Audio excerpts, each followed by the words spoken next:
And finally, for today's program, let's turn to David Trim for a look at Adventist history. This week, learn what inspired Advent pioneers to hold camp meetings, which would provide a spiritual feast for members. This week in Adventist history is notable for camp meetings.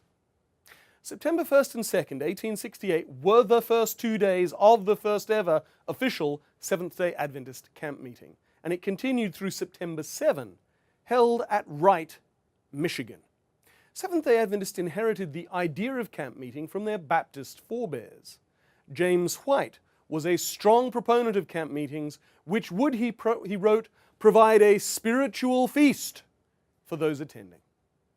The 6th General Conference session in May 1868 voted to recommend to conferences that they all hold camp meetings. And less than 4 months later, the Michigan Conference inaugurated camp meeting season. That first Seventh-day Adventist camp meeting at Wright was attended by as many as 2,000 people at a time when total church membership amounted to 4,475. It was both a revival for church members and an evangelistic series for visitors. Within a month, other camp meetings had been held at Clyde, Illinois, and Pilot Grove, Iowa.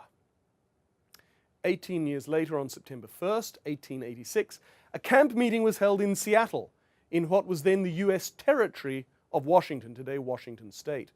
At the close of the camp, 10 people were baptized by evangelist Charles L. Boyd, who had been holding a series of evangelistic meetings in Seattle throughout the summer of 1886. From those first 10 members, the first church in the city of Seattle was organized.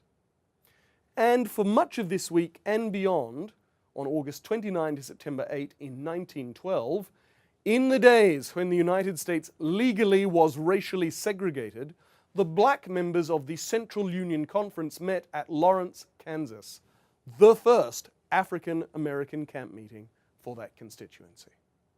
That was this week in Adventist history.